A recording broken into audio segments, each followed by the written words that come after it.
Welcome to Speak of the Devils, the premier podcast for Sun Devil football. I'm Brad Denny with 3TV. And I'm Joe Healey with DevilsDigest.com. Joe, it is the off season, and as we've talked about, there's no shortage of any news. And especially recently, I mean, we've seen this the landscape of college sports change drastically in the last couple of years, but the latest in a long line of seismic changes is here. The House settlement has been made, and that has its own ripple effect. So we got to bring in an expert to break it all down. Yeah, college sports have flipped on its axis 1,000 times, it seems like, in the last 5 years or so. So as you mentioned, Brad, there's some huge news to discuss, and I'm going to learn about it as well, because I'm going to be honest with you. I don't know a ton about this whole topic. So I'm going to be leaning on my man, our guest coming back. Do we have the tally of appearances? I should. That's a rookie mistake by me. We're getting close to like a half dozen. I think, we're creeping in on double digits. I don't know. It's at least your second or third time here. It's been a year, but I think it might be the third or fourth time total. Okay. Yeah. All right. I don't know for sure, though. So bringing in the head man, the main man behind the scenes of Activate Sports Management, our go-to guy, the guru of all things NIL and that whole deal, Peter Boyle, my man. Thank you for coming back, joining us here this evening. Good to see you guys. Thanks for having me. All right. So before we dive into NIL, one quick news item to pass along, but even though it's quick, it's massive and huge and seismic. Congratulations to the Streeper family on the birth of their new daughter. Cole, obviously an indispensable part of the Sun Devil community, the man behind uniformity. Great to see that family expanding. Everybody seems to be happy and healthy, and a new addition to Sun Devil Nation. Amen. Sending all the love in the world to that family. Love them both. Dear, dear friends to all of us here. Incredible parts of Sun Devil Nation, and just love to see the happiness they have in their life. So just great time to, have a new entry into this world right in time to celebrate the first football season for that young one. And I'm sure they'll bring nothing but good luck for the Devils. Yeah, the young one has lived in a world that has never seen a Sun Devil loss. So there you go. That is a beautiful world. A world I would like to live in myself. So, all right, this is a big topic. We're just going to spend all today talking about this House settlement and the impact it has on college sports, and we'll talk, of course, about how it impacts ASU. So, Pete, let's just dive right into it from a high scale. So for fans, including myself, who aren't really aware of all the details, so we can get a basic understanding to start with. What is the House settlement everybody's talking about in college sports, and what does that all mean? Sure. Yeah. So at a high level, two student athletes, one former ASU swimmer Grant House, and then a TCU women's basketball player, Sedona Price, filed a lawsuit back in 2020 against the NCAA, alleging that them not being paid in NIL, or in what we'll call revenue share, which we'll talk about, was a violation of antitrust. Basically, they generate revenue for the school, but they don't get paid. About a year after that lawsuit went into place, NIL became law of the land. That was in 2021, but the lawsuit continued. And eventually they reached a settlement just about 3 weeks ago. And so that settlement allows for a couple of different things. So there's two parts of it. The first part is basically what we call damages. So that means any athlete that participated in Division I sports, any sport across the country from 2016 until September of 2024 is eligible for some level of back pay or damages, the way you would be in any class action lawsuit. And then the second part is what's called the injunctive relief part. That's what people know as revenue sharing. So that is future payments from schools directly to athletes, which we'll talk more in detail about, and also includes some things like advanced scholarships, roster limits, or some other components to it. But the big two pieces are back pay, damages, and then future-facing revenue sharing. All right. So obviously, we've talked about, since NIL has come about, the term Wild West has been used ad nauseum in terms of just, no guardrails. NCAA obviously didn't for decades, saw it's coming, yada, yada. We've talked about all that. So now that this settlement is here, and you mentioned the two large parts of it, what are the big changes right now, from, before that settlement to how things are going to operate now going forward?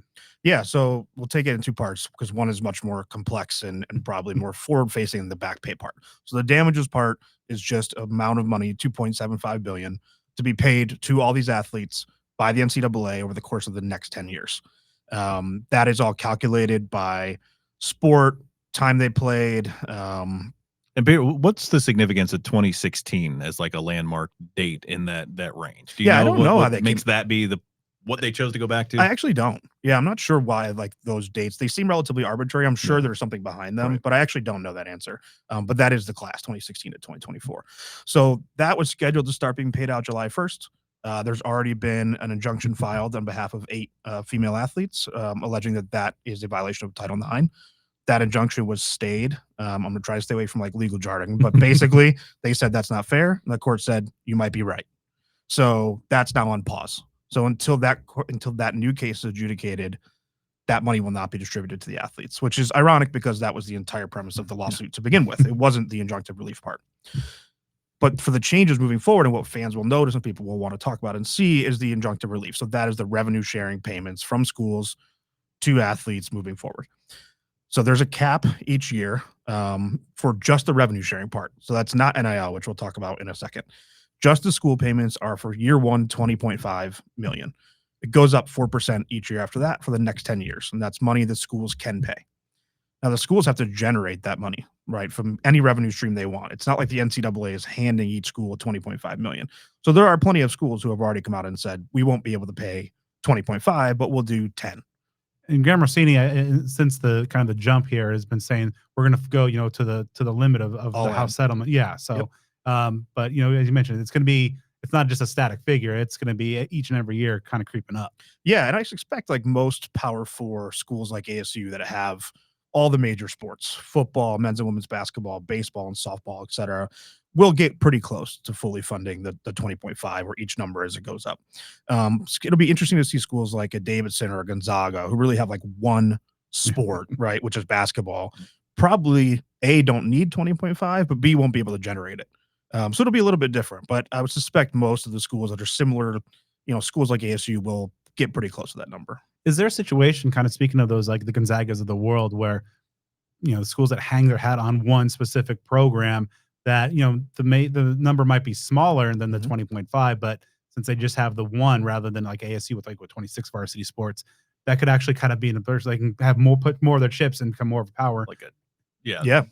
Dallas Baptist, like these baseball schools, things All like of a sudden, that. Villanova basketball or something. 100%. Yeah. I mean, I think that's going to be what makes it such an interesting, landscape moving forward, is that like it is going to be different like that. It's not just a blanket, every school gets exactly 20.5. They'll all have exactly that. That's just the max cap for year one. And you can distribute that however you want, right? Like a school could decide, I don't think anybody ever would, but they could decide we're going to give all of that money to soccer. There's no sort of it has to go here, has to go there. Now, obviously, to stay competitive, most of your money is going to have to go to football and then men's and women's basketball and trickle down from there. But yeah, each school, I mean, it'll be very interesting to see how those situations play out in specific schools that only have sort of one powerhouse program. Yeah. So I'm sure a lot of fans are, receiving this information, processing it, and kind of with bated breath of like, I don't know if this is good or bad. Should I like this? Is this a good or a bad thing? I'm sure a lot of fans just across the nation like the essence of NIL. Certainly not that Wild West aspect about it, the lack of regulation and all that. So they're kind of mixed feelings, of course. So as a college sports fan yourself, how do you think fans will receive this change of era? Yeah. I think let's take one step back really quick to just explain sort of what does all this mean? Like, how did it all come to be about? And I'll try to say high level here, but like this is actually really important for the rest of everything we'll talk about. So all this is based in antitrust law, which if you don't know what that means, basically it's people can't collude or come together in order to restrict somebody else's ability to earn.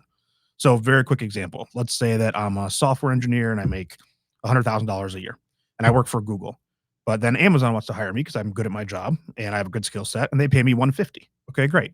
And then a year later, I'm still good at my job. And now I go to Facebook and they pay me $200. And then Facebook, Google, and Amazon executives get together and say, hey, this is getting crazy. We're all having to outbid each other for this software engineer. Why don't we just all say the max salary for a software engineer is $150,000? That way we don't have to bid against each other and we don't have to worry about losing talent. And we'll just say 150. We're all going to pay 150. That is antitrust, right? And so it's the same thing when you come to college athletics, and that's what the settlement is based on, what the suit is based on. You're saying like, well, if you tell me that I can't transfer here, or you tell me that I'm only allowed X amount of dollars, or that I can't be paid to play my sport, or that I can't seek another opportunity for more money elsewhere, those are antitrust violations. So the reason I lay that out is because while the House settlement is a great step forward, and I do think initially fans will find, while it professionalizes college sports a bit more, it is more regulated. You could sort of wrap your head around, okay, we have this number that the schools can pay. Schools like ASU and others have committed to paying or said they're going to pay that full. So I know we'll be competitive. Great. But the thing is still Swiss cheese. Like it's not gonna, does not take away. And in the actual final settlement order, Judge Wilkins says clearly that this does not solve for antitrust issues moving forward.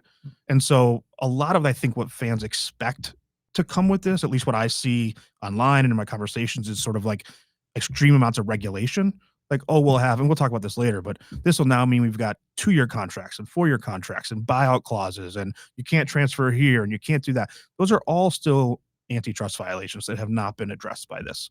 So I think, to answer your question in my usual long-winded way, is that initially I think fans will feel kind of good about it. We kind of get the rules. I sort of understand it. Makes sense to me. But then I think some of the things they hope are going to happen because of this, when they see those break, the first time it's challenged through NIL Go, which we'll talk about, is the reporting, the clearinghouse system. The first time there's a Title IX challenge.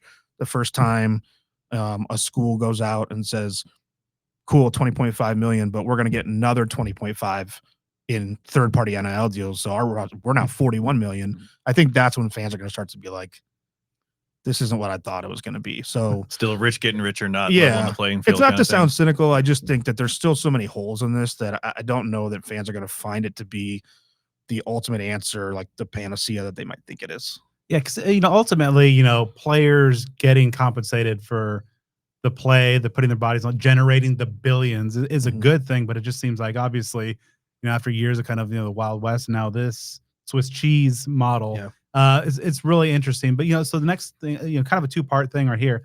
Let's talk first about the kind of the back payments. You mentioned it's kind of on hold at the moment, but there's 2.75 billion in back pay.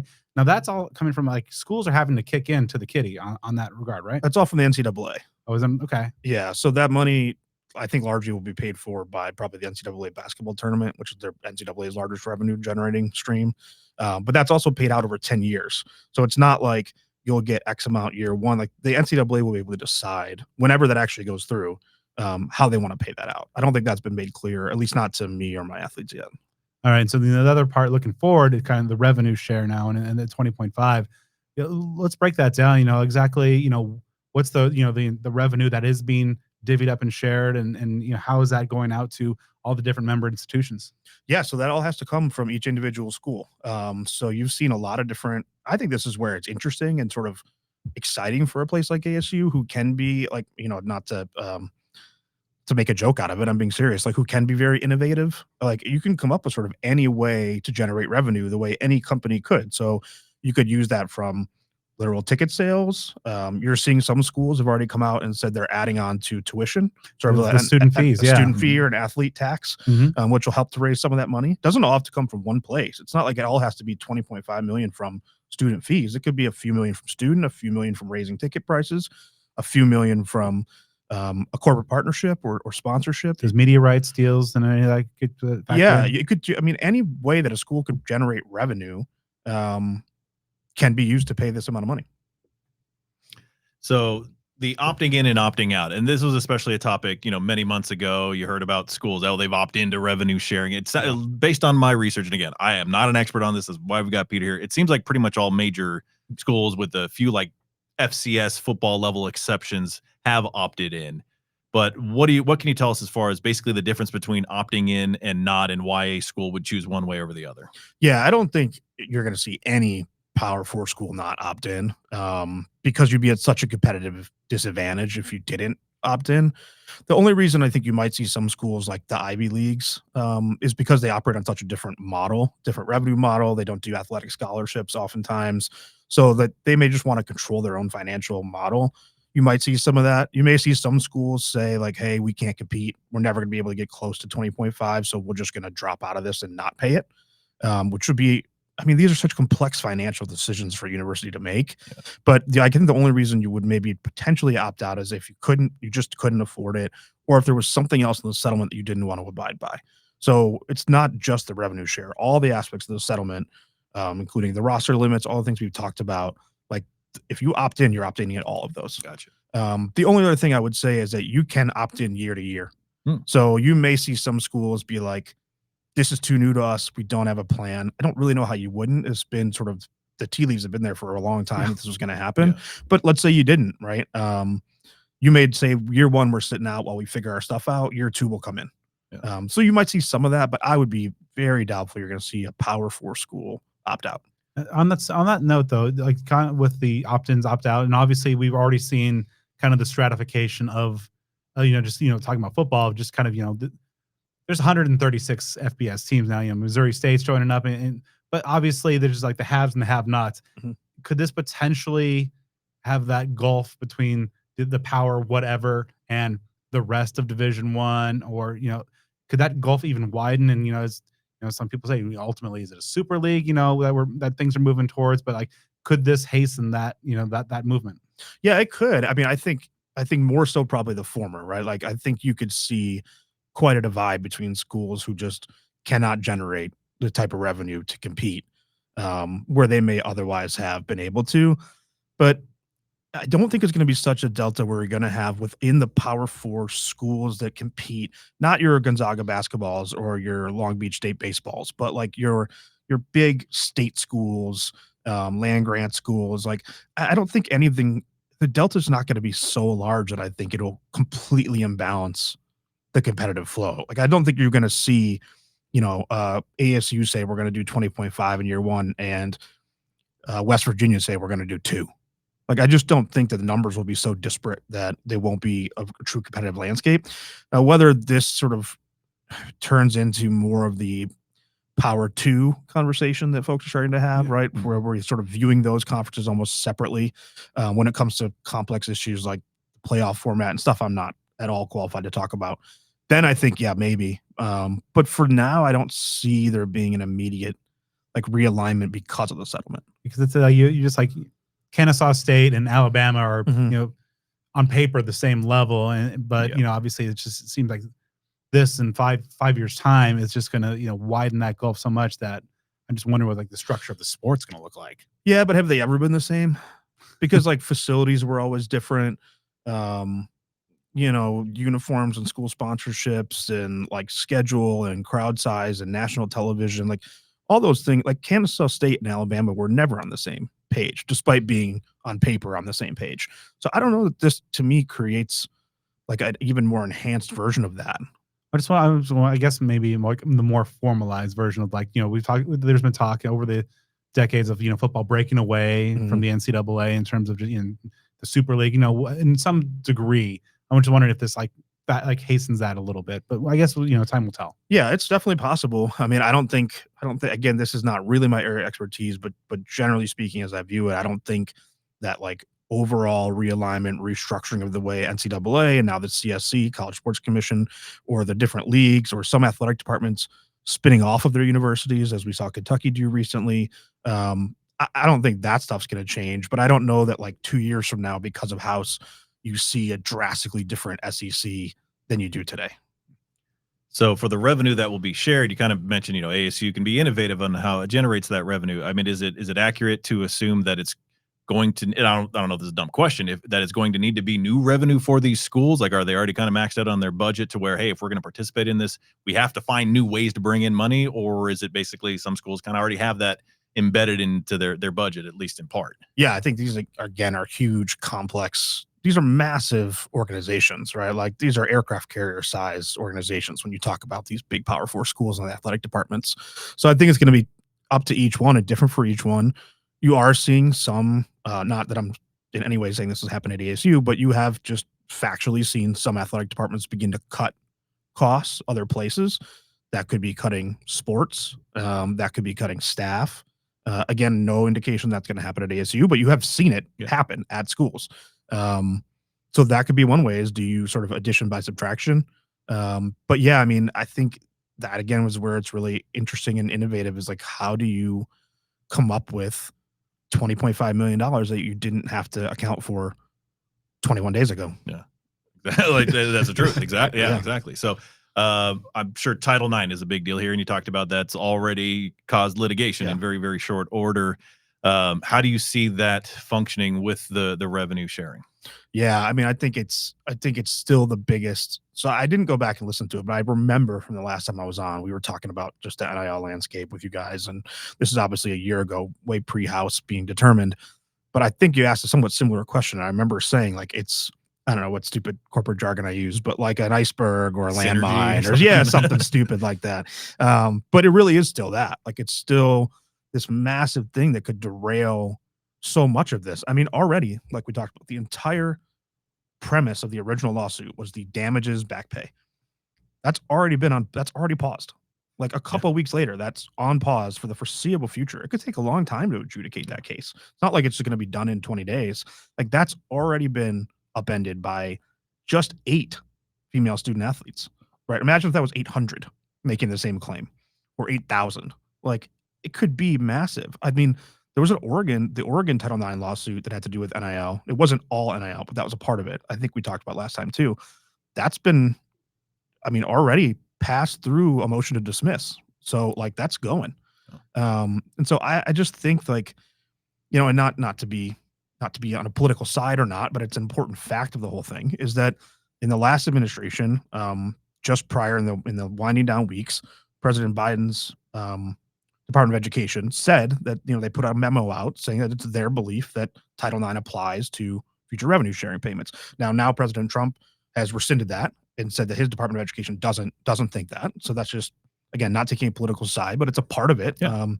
You know, because it sets precedent that one Department of Education thinks it is and one doesn't. So is it or isn't it? I don't know. But are there going to be more lawsuits specifically about Title IX? I think that'll be the biggest issue that keeps coming up because it's hard to argue if you are in not a revenue generating sport, but in a ticketed sport that has fans and you're on television and your name, image, and likeness carries some level of weight to it.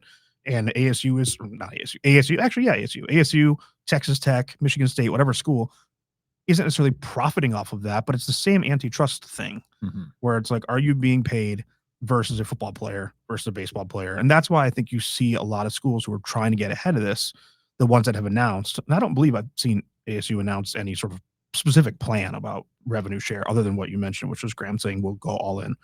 But you have seen some schools, I think UNC put out something today, Texas Tech did, where they're saying we will revenue share with the following programs. And you'll notice every one of those lists usually has 2 or 3 male programs and 2 or 3 female programs.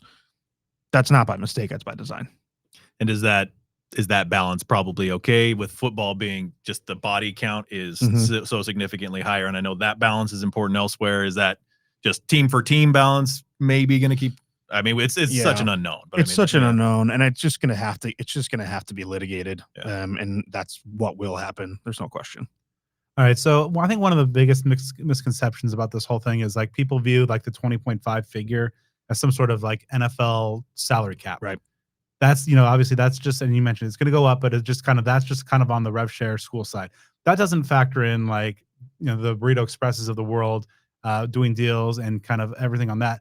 How is that navigated? What kind of, you know, how is the house settlement maybe impact that aspect of it? And, you know, perhaps, you know, even open up to, you know, some, as I think Joe mentioned earlier, just like some other schools just going a little bit kind of crazy on that and adding, you know, millions and millions of dollars from their community and boosters and whatnot on kind of, you know, that traditionally kind of, you know, funded programs. Yeah, it's really interesting. I mean, that's where I sort of talked earlier about how I think potentially fans may get frustrated with sort of the feeling that this eliminates all of that, but it doesn't at all. So what it does do is it puts a reporting cap. And I've seen some sort of misconceptions out there that the $600 number is an NIL cap outside of revenue share, right? So divide the two, revenue sharing payments and then NIL payments being real NIL. So like third-party business deals that are directly with an athlete in a business. Those are now 2 separate things. On the NIL side, what they want athletes to do and what they're supposed to do by the settlement is report any deal over $600. And that includes deals on the aggregate. So you can't get around it by giving a $300 deal and then another $100 deal and then another $100 deal. As soon as we cross 600, it's supposed to be reported to what's called NIL Go, which is being run by Deloitte, a large consulting firm, who is supposed to be this clearinghouse that sort of regulates these other fair market deals. That's extremely complicated and also right behind Title IX in what's going to get challenged, because there's really two components to it. Number one is a third party can't really set market value. Now, to begin with, they were calling it that's going to be a fair market value.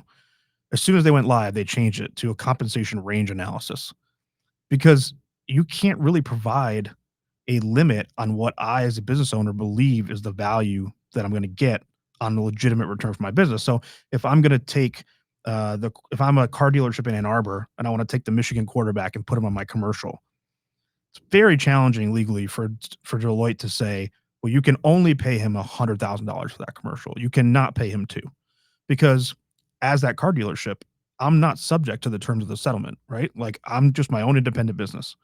So two things happen there. One is, how can you determine fair market value?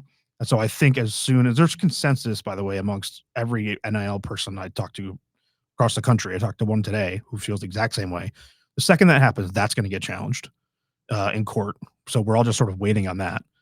And then the second part of that is these athletes are supposed to report these deals, right? Like, they are required through NIL Go from their school to report the deals.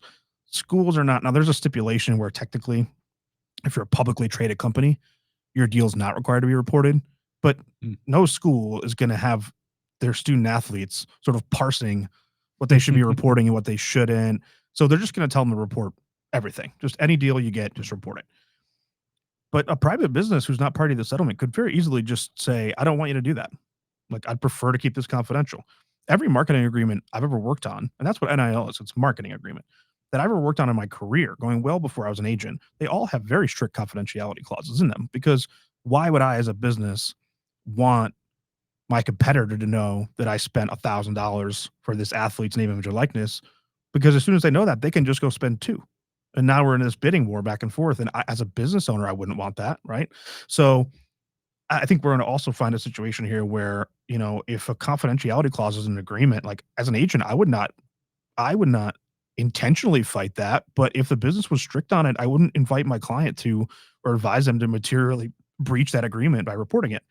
And so there's a million scenarios you go through down there. So I think again, long-winded, but to me, like, the 20.5 is the base number that does allow for some competitive balance, because everybody can do that, and it is capped on the revenue share side. But, like, somebody sent me an article today from the Texas A&M AD where he's saying, like, our new job, the new thing that's most important to us, is how do we go above the 20.5? Like, and he talks about how they're hiring a staff of 6 people in-house to go out and find these third-party NIL deals. And he's quoted in this article as saying, we want to be able to go to a kid and say, we can give you $100,000 of rev share, and we can get you another $75,000 in fair market value NIL deals. So that's still absolutely going to happen. And that's where I think it's interesting from schools' perspectives or collective perspectives, is like, okay, well, how do you want to compete in that space? It's a lot of different ideas. Now, for the revenue, do you think that'll, the buck be passed down to the customer, the fan? Is that going to trickle down that way? Do you think you're going to see, massive ticket price increases, things like that, or are schools going to tread lightly on biting the hand that feeds them? Yeah, it's I don't know. I mean, I think even the tuition sort of tax isn't interesting to pass that on to the art major who may have no interest in the athletic department whatsoever. Yeah. Now, I think what I saw that fee was relatively small, a couple $100 maybe or something like that. Big school, it's pretty common. Yeah. I mean, it's happened. It's been for sure. for facilities, $50 a 100%. year, $100 a year. You space that out over tens of thousands of students. But I would doubt that you're going to. I mean, I don't know. I mean, there's so many different athletic departments, and each situation is so different across the hundreds of schools that probably every potential scenario is a yes somewhere. Yeah. But I don't know that you're just going to all of a sudden see like a hike in ticket prices or parking triple, or I just don't imagine passing that on to the consumer, especially because in the last couple of years of NIL, the consumer, the fan, has largely been asked to carry the load of these players. They're not called salaries because they're not employees, but of the payment to these players through donations, through the collective model, which we talked about before. So to then double down and sort of assess a new fee on top of them, I don't know that a lot of athletic departments are going to do that. So over college sports history, the bag man has been, kind of this shadowy figure, delivering bags of cash out of drive-through windows and all kinds of fun stories. $100 handshakes. $100 handshakes. Do you think that, obviously you mentioned that 20.5 is just kind of like the starting point, that this new landscape could, have the bagman kind of reemerge as kind of one of those, major factors, influencing factors? It's possible, but I also don't know that it ever fully went away. It just became, we just kind of turned the lights on, right? Like, so everybody could see what was happening, because prior to now, and there still isn't, but there's never been this sort of compensation range analysis or fair market value analysis. So as long as there was a quid pro quo with an athlete, as long as something was delivered in return for your payment, it didn't even have to go through collectives. I don't know that everybody knows that, but like, you could go on most of these college athletics team pages and click on their open doors link and directly engage them and say, hey, I want to pay you $20,000 for you to come to my kid's birthday. Like, that's been totally above board with the NIL regulations the last few years. I think probably what's been happening in some of those situations is very similar to your, like, the bagman theory, which is like, hey, I'm just going to give you this much money and you have to just like my tweet, right? Or something very basic where, like, there's really it's just cash to be cash. And so I don't know that that's ever gone away. So I think it may still exist. And that's where I think this clearinghouse comes in. This is where this CSC Deloitte run NIL Go program is going to be so make or break, is like, are they really trying to enforce those deals? Are they really trying to seek out those deals and say no to them? Are they taking action against the athletes if they don't report them? I mean, that's probably the most critical part of, like, how do you avoid this, like, bagman, which is what they're trying to do, is, are the athletes going to report it and are they going to enforce it?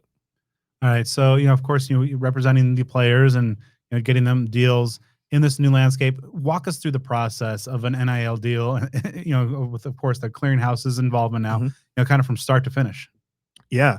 You're talking about, like, with the school or with the collective, not with, like, a small business, right? Yeah, with the school now, and part of the revenue. It is very different depending on school to school. There are, and I'll tell a few stories, but from recently, but there are schools who have real-time GMs, like people who have been GMs in the NBA or the NFL for associate GMs for 15 years. Like, this is what they do, who are now working at these schools as general managers. When you deal with them at the beginning of a potential deal, it's like professional sports. Like, there's no difference.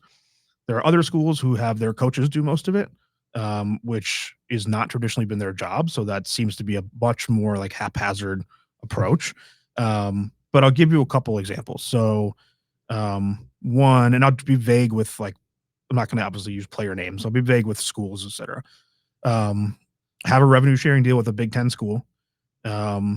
And the way it came about was this particular athlete entered the transfer portal. They looked around at various schools. They went to a visit to a couple different Big Ten schools and decided, I think this is where I want to go. So that part is usually where the actual money comes in, when you've got, like, an advanced GM. So they're not really talking to you about that before. It's like, hey, we've got a sort of mutual fit here. Let's talk about the money. At that point, for the Big Ten, they have these boilerplate contracts that they present, which are just like professional athlete contracts. They're 10, 15 pages.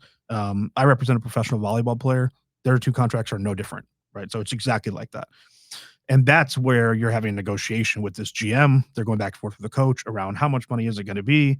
This is what we're offering. You go back and forth like you would in a negotiation. You settle on a number. Obviously, you're talking to your client. It's just like what you would imagine is like. And then there's, like, the term side of it. So, for example, in these Big Ten agreements that they have, and these are across the whole Big Ten, so it's not specific to one school. In the boilerplate language, it allows for the school to lever up and lever down your payments at any time they want, based off of perceived NIL value or updated NIL value. In other words, if you're reading between the lines, if you're not playing, we're going to lower your payment and up the payment of somebody who is carrying the team, which I think makes sense. On a vague scale, if somebody comes out and but performs, you couldn't do that with anybody's normal job, right? I guess that's true. Because how do you financially plan? How do you know if you can pay your bills if you don't know? I mean, that part is fair. Yeah. So I mean, I get it, but, like, as the agent, part of my job is to get rid of that. Yeah. So then there's a whole discussion around, like, no, we're not going to do that. Like, you're going through terms. There also have been a lot of these agreements that say, like, for example, this is all stipulated based on the house settlement. And there was a time pretty recently where I wasn't sure the house settlement was going to go through. It was looking a little murky. So like part of my job there is to negotiate out that term. So we guarantee the money regardless of the house settlement. There's other parts of these agreements that like they grant exclusive use of NIL, right? So for example, if you go to this Big Ten school and you sign your deal and you sign your revenue sharing agreement, what they get back for that is they get to use your NIL however they want to use it. So there's nothing that's stopping them in that situation from saying, hey, I'm going to take you, Joe, I'm going to take your picture and I'm going to give it to this dealership and this sponsor, and they get to use it. And you don't get any additional royalties for that because what you're getting for that is you've licensed us your NIL and I've given you revenue share dollars, right? That's how those agreements work. So then part of my job at that point is to say, cool, except this doesn't stop us from also getting our own NIL deals. So you don't have exclusive use. So while they could put you on the Ford dealership billboard, I, as the agent, could put you on the Chrysler billboard across the street too. And so that's all big negotiation. There's no like conflict of interest kind of thing with those. They could do something like that. It's all part of the negotiation. Yeah. So if you didn't have an agent or you didn't have a good agent, those things would not be in there. Like you have to get them out.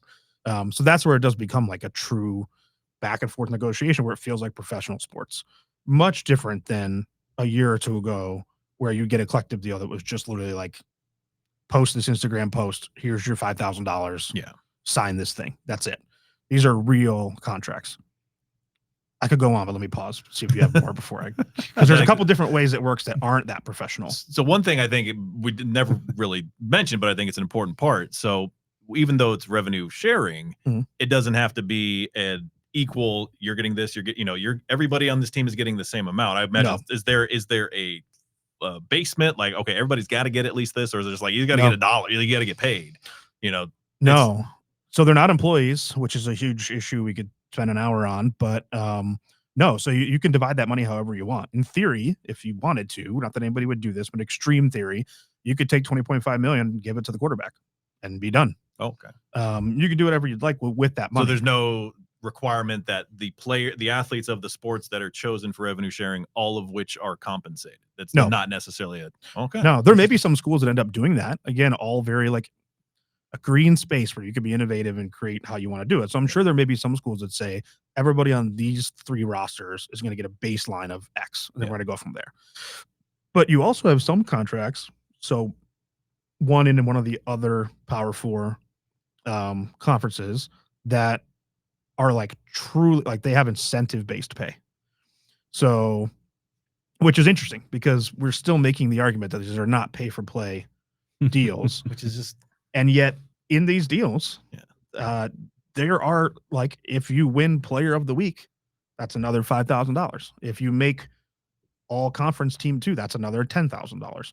If your team advances to the X championship game, that's another $20,000. But then there's also schools who don't have any of that, like none of it. It's just straight up like, here's your money and we can use your NIL. So it's varied so much across the board that's where I think if you want to talk about the difference in competitive advantage, that's where I think like you could get a difference in competitive advantage. Is you've got a really mature organization that's running it like pro sports and you've got these advanced contracts that are athlete friendly and offer incentives and you're willing to guarantee the money and get rid of your lever up and lever down. You're at that point going to compete for talent way more than if you're saying, can't do it. So that's an interesting point too.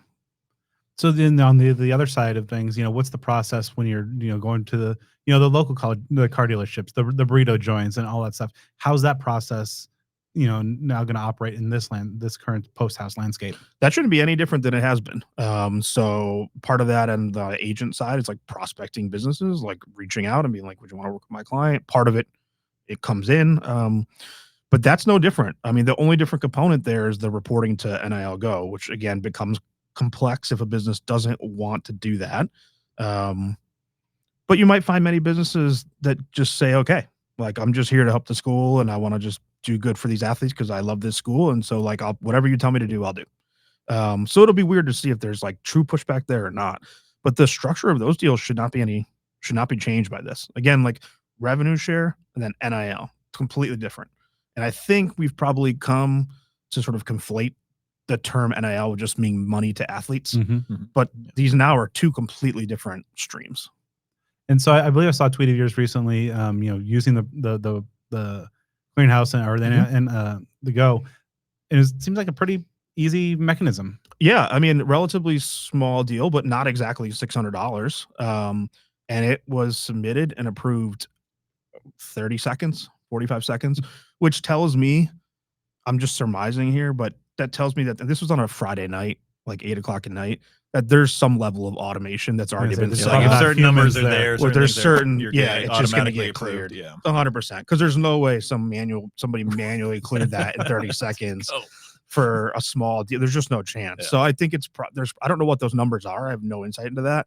But like, I think you can fairly derive from that experience that there's probably some level of like anything above this gets reviewed by a person, anything below this, it just goes through. and that's just standard business these days. Yeah. To have that level of automation. So Which is good because that actually avoids so much of the clutter of like, imagine if somebody actually was trying to review every $601 deal right. across the United States. Like it would just never work. This person made 300 last month. Okay. Oh, they made, And like, 301 this month. oh, it's No, the same yeah. company. So Yeah. now we're over. Like there's no way. So it's actually very encouraging to me to see that there's clearly some level of like automated. So for the NIL deals, the type that have been going on for these last few years, do you see things changing along those lines, even just as far as the willingness of companies and brands to do that? Do you think some might say, "Are you guys getting paid by the school now, so this isn't really something that I need to do," or is it something that's really paying off for them? Just do you see any kind of changes again, mainly just in terms of just the willingness to get involved moving forward? Yeah, I don't know. I mean, I think it depends on the market, and then I think it depends on what has been in place in each of those markets already leading up to this. Like, are they, because a lot of places it really is fan and donor based. There are some obviously small deals here and there. Certain star athletes get more money, more deals, but like most of the money comes from collectives. I think last time I was on, the first time I was on, you guys asked me how important are the collectives, and it was like everything at that time. So I don't know, but I think if you're in a place like a small town, right? Like if you're in a Stillwater, Corvallis, Oregon, or you're in something like Corvallis, that, yeah. or you're in Morgantown, or even East Lansing, or anything like that, like the show in town is football and basketball, or in some places baseball and softball, but like it's the university athletic department is the show. So like in those places, you are going to get like a dealership does get good bang for their buck by putting the Somebody quarterback on a Pullman, billboard. Yeah. Gardner Minshew was at Washington Yeah. State in this day and age, they'd Right. be probably But cleaning up there. But if you're in LA and you want to do an endorsement deal with somebody, is your pick going to be the UCLA running back? Probably not, I would guess. So I think that may go down. Yeah. I do think the most interesting thing will be, and this is so undecided from what I've seen, is like what becomes of the collectives? Because you could go a million different routes with that. Yeah, they even be relevant in this future. And they're employees too, right? I mean, Yeah. you're talking about the cost cutting and just that difficult conversation. Yeah. If you're cutting cost to get some breathing room in your revenue, it could be is like that a thing? This is where, so I've never envied the folks who work at the collectives because it's such thankless, hard work to try to raise all this money, and like there's never a goal. Like it's not like if we get to this, we're good. Right. So man, that is a hard job. But now it's almost would be pretty exciting because you could go a million different ways with it. Like I don't see any reason. And again, this could be proven out to be wrong over the course of like how these legal conversations go the next few years. Right now, I don't see a reason why a collective couldn't enter into a partnership with a university and continue to funnel revenue from the collective to the university in exchange for a joint venture or partnership where they're allowed to use the marks and logos of the school. So that could be a way you could do it. A lot of places are turning collectives into like marketing agencies where they really do no different than what I do. Like they reach out to businesses and try to get deals for their athletes. Yeah. I think a very interesting thing that you'll probably see some collectives do, I know of one in the ACC that is doing this, is they're basically saying, hey, all the rev share money is going to go to these 4 sports: football, men's basketball, women's basketball, and baseball. We're going to use the collective to get money for everybody else. So like we're just going to be the agents for the softball team, the lacrosse team, and the hockey team. And like that's all our efforts going to focus there. That's an interesting way you could go about doing it. I mean, I think there's a lot of different like again, this goes back to like, this is really a time to lean in and like be creative and be innovative. And you're seeing so many different schools do it in so many different ways. It'll be fascinating to see how different places end up sort of playing that out. So you've mentioned a few times about, the clearinghouse and just how that may or may not be monitored and regulated. Let's just have some fun. You talked about some extreme examples before. If you're looking into a crystal ball, a year from now, a couple years from now, not a huge gap because things are changing so, rapidly. Do you think that it's going to be a good thing? Are we going to get to some semblance of away from this poorly masqueraded pay for play? Will this change just in the NIL space of it all be an improvement, or will it just still be this new set of chaos? Yeah, I think it's a good step forward. I don't think it's a bad thing by any means. This settlement and kind of what it means and what it produces, it starts to put together a framework of what it could look like in the future. I still think there's a lot of issues. It's not collectively bargained. They're not employees. Like, there are still major antitrust issues. So it's hard to tell where it goes in the future, other than a lot of litigation. But I do think it'll be very interesting, like a year from now, to see how the market shifts. Because this past spring, particularly for football, men's basketball, women's basketball, like the numbers were astronomical in what was being offered because the house settlement was so unclear. And there was a lot of folks who had a belief that they had to shut down their collective operations as soon as like April 7th, which was the initial that was the hearing that was supposed to finalize or potentially finalize and didn't get done until June. But I was having conversations with groups who were like, we got to dump our money. Like, we got to be done by April 8th. And so their numbers, like, talk about how it works with the NIL deal. Like, some of these schools, it was not uncommon for a head coach to call me and be like, do you represent so-and-so? Yes, I do. Okay. How much? First thing, no, like, hey, I met with them. They're great. Hey, they took their visit. Hey, like, how are you? Just what's the number? And then that conversation talking about how it works, before I go back to your question, is like, that's a completely different conversation, because you can tell that they're just not used to doing this, which is why I say it'll be interesting to see what happens in a year where there are more GMs or they're more used to doing this. But like, I would tell them, well, you give me a number. Yeah. It's like this weird little standoff. And they're like, well, we got to know the number. And I'm like, well, that doesn't make any sense from an agent perspective. If I tell you, if you go into this and you think, I'm going to call Peter, I'm going to find out a number for this athlete, and I think it's going to be $300,000. So if he says 300 or less, we're going to say, sounds good. Yeah. And then I say, our number's $100,000. Right. I just cost my client $200,000. Yeah. That doesn't make any sense. Why would I ever do that? Vice versa. If you go say 10 million just to shoot for the highest number possible, then I may have cost them an opportunity, because they might actually have wanted to go to that school and been fine with 200, but I tried to get cute with it and was like, oh, 2.2 million. Yeah. So like, no, I'm not giving you a number. You give me the number and I'll tell you if they're in the ballpark.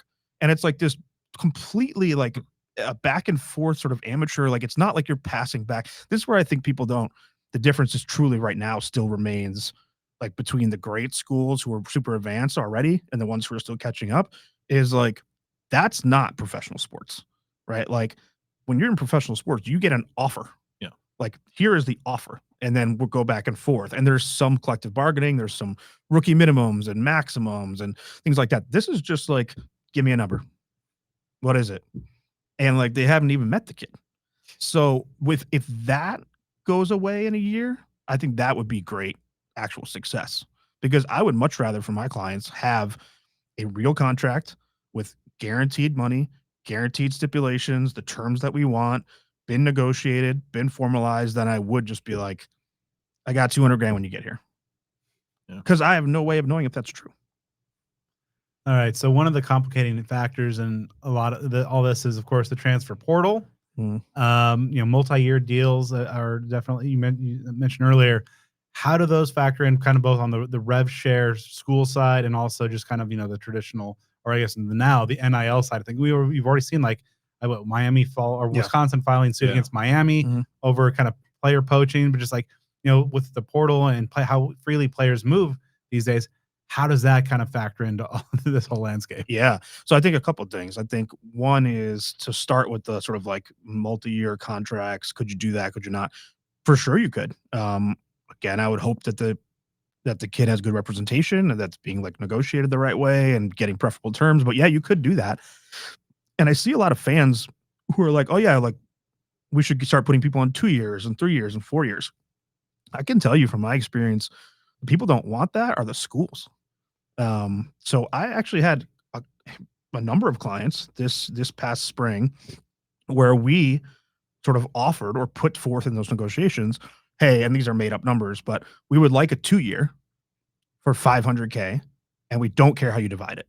So if you want to do 4 now and 1 next year, that's fine. And this is a real conversation just with made up numbers with multiple schools. And that's what we want because my client wants to be there and we want to get them this $500K guaranteed. And we want to give you the roster flexibility where if you want to pay this person $400K this year, then have more money next year by only paying 100, then that's great because they want to win championships with you guys. No way. Not doing it. And the reason provided was, what if they're not as good as we think they are? And so what if next year, let's say we pay them 400 this year, next year we owe them 100 guaranteed, but I don't even want them on the roster anymore because they're not. And that's the part of the transfer portal I don't think most people sort of are keenly aware of. It's a 2-sided portal. Yeah. Plenty of people enter because they're told to enter. Oh yeah.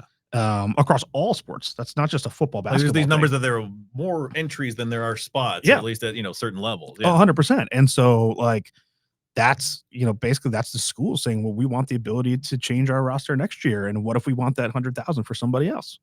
So I don't actually think you're going to see a lot of that because the coaches want the flexibility to change the roster year to year. Would you maybe see that with established players, again, not saying it's the case, but just saying a guy like Sam Levitt, if this were the case at this, if this were already installed at the end of the football season from 2024 and Kenny Dillingham, the staff at ASU wants to go to Sam Levitt and say, hey, we want you here for the duration of your college career. We're going to get you a multi-year deal. Do you think you'd see that with established players in those sort of positions? You could for sure do it. I think it'd be interesting. I mean, obviously I don't represent Sam, but you would have to be between Sam, his representation, and the school and coaching staff, and to figure that out if they both parties mutually wanted to do that. I think that gets more into like the transfer conversation though, is so then as part of that, I'm assuming if the school was offering a multi-year, they would want to lock down the multi-year, right? They wouldn't want to be able to say, hey, it's a 2-year guarantee, but you just leave whenever you want. Right. Which is an antitrust problem. Yeah. Because if I've got an offer to go someplace else, you can't restrict my ability to go earn that. And so that's, I think, where it gets really tricky is like, and these agreements the ones I've worked on across the Power 4, all 4 conferences, don't have buyouts in them, but they do have. Is that a thing that we might? Actually, that's not true. There is one that I can think of. It's an ACC school that has a buyout in it. But the rest have just sort of the ability to cease the payments. So, for example, if you enter the portal, that's it. You don't get your April, May, June payments because almost all these agreements are monthly payments. Very few are like lump sum. Okay. Or they'll structure the first month as being high, and then the month after the portal as being the highest to try to keep you. Oh, okay. But it's not a buyout, right? So, like, if I'm getting 200,000 in a year, I might get 10 up front, and then I'm getting forced to do math here in a podcast. But like, let's say I do another 5 each month or whatever. Sure. And then once the portal closes, I'll give you 80. Right. Yeah. And so they do structure it that way, which is probably as close to a buyout as you're going to get. But it kind of, again, is my job as agent is to try to negotiate that number down to as low as it can be so we get as much guaranteed money as the athlete can get. So with the transfer portal, a huge topic, and it just seems to get louder and louder. Each time the portal opens is tampering. I mean, you've got numerous coaches that take to social media and kind of make these implicit statements about their players being tampered. Do you see that being regulated better, or is that Wild West thing just going to stay wild? Yeah, I mean, I think the Miami, Wisconsin case is very interesting. Darren Heitner is actually representing the player in that agreement. If you remember, Darren is like the inventor of NIL. He founded the first collective, the Gator Collective. He was the one involved with former quarterbacks, very large purported deal that we may be familiar with. Like, he is like probably one of the better and louder voices in the country in NIL, and he is representing that player. He was the one that was able to successfully argue that the transfer portal does not exist. That just like any other student athlete, you can just unenroll from a school and enroll in a new school the same way that an engineering student could. Yeah. And so obviously he is enrolled at Miami and on the football team now because of that argument. So I think I bring that up because there's two different points. One is sort of like, does the true transfer portal exist? I would say not really.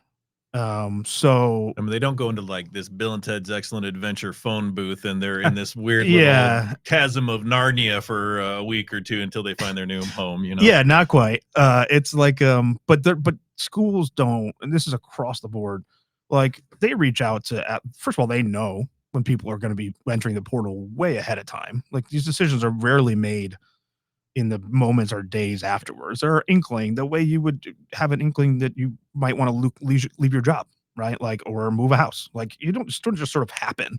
And coaches know that. And there's so much back channeling between AAU coaches or Pop Warner coaches and high school coaches and this friend and family member. So like athletes are hearing well beyond or well before the like official portals open from schools. No, absolutely no question. I can tell you that firsthand. So like, does the sort of strict portal where it's like, well, today's the day the portal opens? I don't think that really exists in practicality anymore. I think true tampering is a whole different discussion because if I heard through the grapevine that Joe's going to be transferring, out of Texas. I know that. I heard it from your cousin, and I reach out to you. To me, that's not tampering. You were gone anyway. Mhm. Tampering, what I think you have in this Wisconsin case, from as much as I know about it, is no intention of leaving Wisconsin, no intention of entering the portal. Miami comes to you and says, we will offer you this if you, essentially enticing you to enter the portal and leave. That to me is true tampering. I don't see a ton of that, but that could also just be that I don't have clients that are being tampered with. Yeah, I don't know. And it's hard. How do you like prove intention? Like, Yeah, how do you say, difficult. your first example, which I agree with, if you're out the door versus, it's just this one person's word against another's. Like, Yeah. I was going to enter the portal. You can't give me a lie detector test or whatever. Yeah. You know what I'm saying? Right. Yeah. And so that to me, like that first part is like, if I'm gone and you call me on April 1st when you're not supposed to call until April 3rd, right. Whatever. Happens all the time, nonstop across every sport, including Olympic sports. Like it's not just a big time football, basketball thing. Tampering thing, I think, is going to be really interesting to see, especially because that agreement, and this is what I was talking about earlier, that agreement was a revenue share agreement from last fall, contingent upon the house settlement being approved. Remember, I told you how the Big Ten have boilerplate contracts? Mhm. Okay, it's same contract, same one I have many of. So you could argue that contract isn't worth the paper it's written on because at the time that it was executed and the time it was dissolved, there was no house settlement final approval. So the entire thing is contingent upon something that didn't exist when this event took place. I think that's going to be the center of the legal argument, which is why I was put in those agreements. It doesn't matter. This is a binding agreement. From what I've seen and what I read, that's not in there. So I think that is going to be the most interesting part of this is like, what damages did Wisconsin occur? Because you never paid him anything because it was contingent upon July 1st. Yeah. And this was back in the fall. So earlier you mentioned the College Sports Commission, the CSC, which is basically going to be the overseeing body of this whole thing. Tell us what you know about them, and do you foresee them being more competent than the NCAA has been historically? I think it'd be hard not to be. Yeah. Particularly the last few years. Yeah. I mean, talk about an organization that just allowed itself to crumble. Crazy. But yeah, I forget the guy's name. I know the new commissioner or CEO, whatever they're calling him, came from Major League Baseball. Yeah. And in a similar time, in investigations and things like that. I was reading up a little bit on that. I can't remember his name. I should know that. But yeah, so he seems pretty experienced, pretty competent in this type of space, which is really like acting largely as an enforcement arm of revenue share and NIL. Like NCAA, from what I understand, will still be this sort of like mothership organization that does the tournaments and the eligibility for like academic reasons and all the compliance issues and all that stuff. CSC is about enforcing and regulating the revenue sharing and NIL. So I just don't know at what scale they'll truly be able to do that. I think that is the interesting. That'll be interesting, and it's all gonna. I mean, it's not gonna take long for them to reject a deal, and then we're gonna see what happens. Yeah. But yeah, I mean, it seems like I was impressed with how quickly they spun it up. I mean, nobody really knew for sure if the House settlement was definitely going to get passed. It ended up getting passed 9 o'clock on a Friday night, and they were ready to roll Monday morning. And like I said, that following Friday, we submitted our first deal and they approved it. Yeah. So to me, that's pretty impressive. It's a pretty good sign. All right. So as we kind of wind things down here, of course, ASU show. Let's put it through an ASU lens. Now, of course, you're on the player agent side of things, so you're not necessarily on the Sun Devil athletic side of things, but you interact with them a lot, and just kind of just knowing the whole landscape. How do you feel like Arizona State is situated? Probably two-part answer, like in the football capacity, but then kind of everything else. Yeah, I mean, I think certainly looks so much better than it did a few years ago. I mean, I don't think we could ever really overstate. I mean, it's been talked about ad nauseum, but I mean, really, like how far behind out of the gates when like NIL started, which was 4 years ago. And I don't think anybody at ASU would argue with that fact. The previous administration were in office at ASU now. I completely agree. Yeah. I completely agree. Yeah, and it's been probably a battle for those guys to fight back, and it's only been a year for Graham, right? Like almost exactly a year, close to it, something like that. May, June. Yeah, I think it was May. I remember when we did our live show at 100 Mile Brewing Company. It was early August. We were talking about like the 90-day mark at that point. Yeah, so it's only been a year of that. And so I think remarkable progress. Football certainly is taken care of, which I think people will be probably very happy to know of. I'm very pleased having representing a few football players, how much that's progressed. I think there's still probably overall room to grow. And that's where I think it's interesting and like exciting is what do you want to do with the collective? What do you want to do with different revenue streams? Like, how do you want to support which sports will they choose to share with? How will they supplement? Like, that's all to me exciting because you've got smart people in the room who now have the permission set to go and get creative and explore and like lead, which I think is cool. I think ASU fans should be excited about that. I think overall, still probably middle of the road in terms of all the sports. Like I said, there are some who are clearly very advanced in the way they operate their programs and the way they're thinking about these things. And there are some who are very not. And I would certainly not put ASU in the very not. But I would say, like the middle to the right side of things. And that's a lot better than things than So it would have been 3-4 years unbelievable ago. Unbelievable turnaround, honestly. And when I was sitting down with Ray Anderson and he tells me we're not getting in the arms race of NIL, what was it that we're going to be the enticement to come to ASU is going to be we're going to develop you for the NFL. Mm-hmm. That whole blunder. What's a program maybe though? to go there from another school, but yeah, well, that did happen. Who are some schools then that you think are doing it really well, that are executing well, that might maybe they've done it from the jump or have the resources maybe to really kind of be a market leader? Yeah, I think this might be surprising to some people, but I think that ACC is far in the lead in terms of conferences. They are so buttoned up in multiple schools I've worked with at the ACC. SMU, Louisville. That's one that just got money. I mean, that's a school that, but it's also a really tight operation. Yeah, like they know what they're doing and they're super professional about it. That was great experience. Louisville, Duke, Clemson, like there's quite a few that are really, really advanced in their operations that are in the ACC.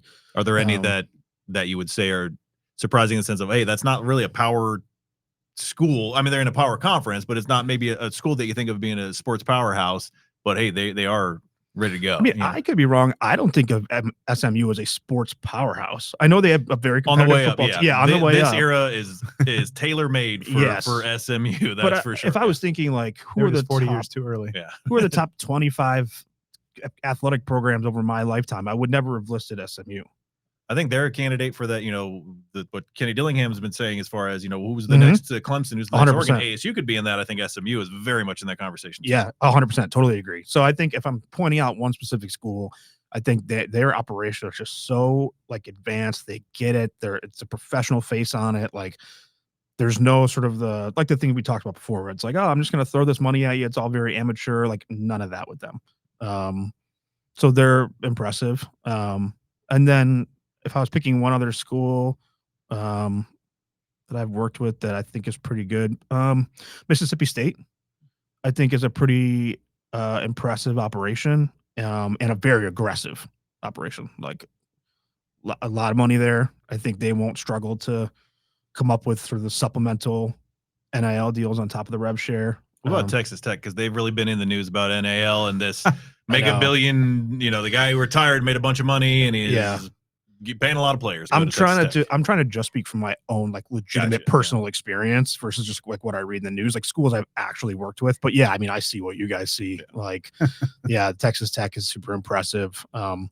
Oklahoma's been impressive on the softball front in the past. I don't have any clients there, but it's been pretty public. So yeah, I mean, I think there's definitely some schools that are out there leading the way, but I would say SU's in a pretty good spot, and especially versus where they were before. I just appreciate that SMU is like using a gold Trans Am in all their like NIL facing marketing and just messaging. Own it, man. Just own it. Yep. My dad made a minor cameo appearance in that 30 for 30. The Pony XS? Yeah. Really? Because that was around the time I was born in Dallas. I was born in 1982, so that was when the family was living in Dallas. I think there's a I was watching it with him one time, and there's a press conference. And you see like the back of his head, so nobody other than he would know that. But and on a side note, while I may, a very sincere, very heartfelt thank you on behalf of my entire family for all the love that has been shown. My dad had a hip replacement, the hip entered the transfer portal. Got to get him out of there. So his recovery is going well, just normal bumps and bruises. But I just want to take a moment, a very, very sincere thank you to everybody that wished him and our whole family well. Things went incredibly, and that support's awesome. So thank you. Glad to hear that. All right. So a lot of ground covered. Any stone left unturned? Obviously it's a very nuanced topic, but I think we hit a lot of the major stuff, and hopefully I think our listeners ourselves are more, savvy as to what this landscape is. Yeah, I hope so. I mean, it's a very complex, obviously. We just got like an MBA in NIL and revenue sharing from Boyle University. 201, 301 course. I mean, it's a very. I mean, I think the thing I would say would just be looking forward. Like, if you're watching this space or you're looking for like what's the next thing, right? I would look out for the Title IX implications, how that Oregon suit plays out, how the damages play out. I think that's going to be a big change for, one way or the other, could be. I think the clearinghouse, again, positive sign so far, but let's see how that progresses and how they govern this stuff. And I think the third thing would be there are still 2 additional suits out there that are, if you're going to say they're the next like house case. One is Jackson versus NCAA, which is about employment. That's been the one that's been like that's coming. Yeah. And now whether employment is coming or not, I don't know, but that case is certainly coming down the pipe. And that's a very interesting one because most of these schools, and I completely understand why, they don't want them to be employees. But it's super hard not to say that they are. I mean, if I were to sit here and show you these agreements page to page, they read just like your employer agreement. I got my harebrained idea. Make them employees, take away eligibility. You want to play college football forever and the school wants to keep you there while you're 40.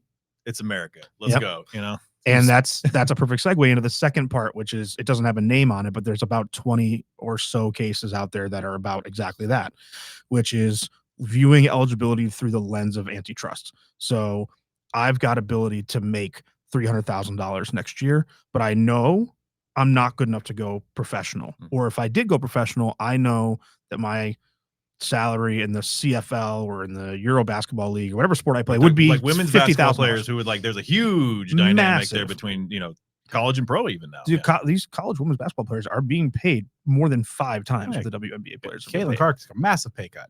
Huge. No, she's got crazy endorsements, but the base salary is so much lower than you can make in college. And so, and actually women's basketball is a perfect example for this. The WNBA is such a limited, it's so hard to crack because there's not many teams and there's very few roster spots. They don't pay a lot. So if I'm looking at it and I'm a pretty good women's basketball player and I know I can make between $300,000 and $500,000 this year, which is a very realistic number, then don't I want to play again next year? And so you're starting to see this. Now they're largely based around JUCO and not just straight up, hey, I just want to keep on rolling here.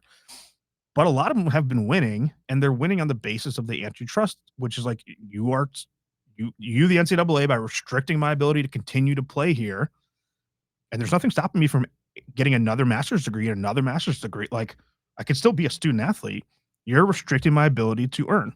What if, and I haven't, the harebrain on top of harebrain is, what if you have someone that goes pro, Mhm. they flame out, they're healthy, the NFL doesn't want them anymore. They say, I want to go back play college football, get paid to do so. I'm still healthy. Yeah. I can still play. I still, can earn my keep there. NFL doesn't want me. Yeah. And I know I can go back on that team. Line up N'Keal Harry across from Jordan Tyson. Let's go. Exactly. Hey, let's go. I mean, is that an yeah. antitrust thing? Because you're It saying could I be. have that's a weird end around on it. Yeah, But there would also be. I mean, again, like, this is all just going to be tied up in litigation for a very long time. right, yeah.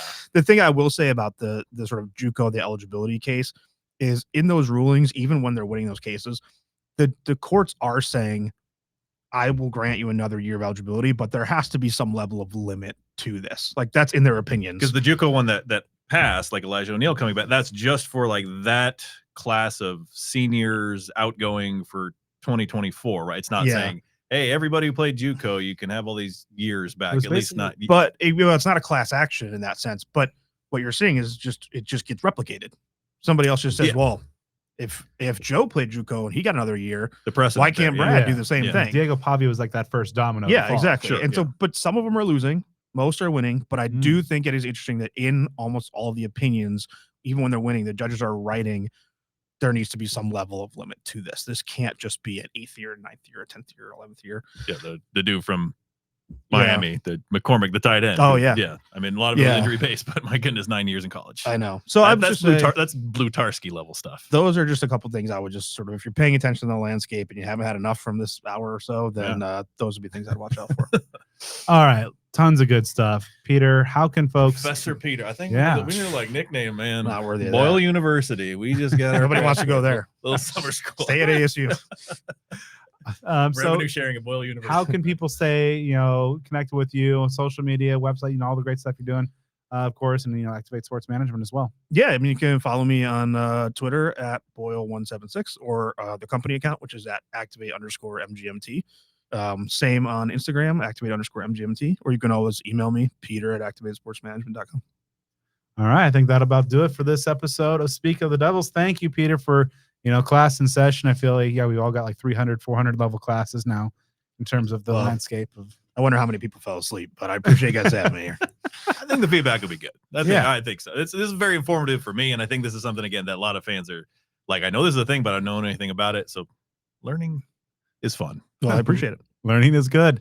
So make sure you stay with us on the social media side. You can follow the show on Twitter at SOTD Podcast, on Instagram at Speak of the Devil, subscribe on YouTube, follow us on Facebook, and give me a follow on all things social media at BDenny29. And you can follow me at Joe Healey 42. And a huge shout out to our sponsors, many of which, if not all, have some level of involvement with the ASU's NIL game.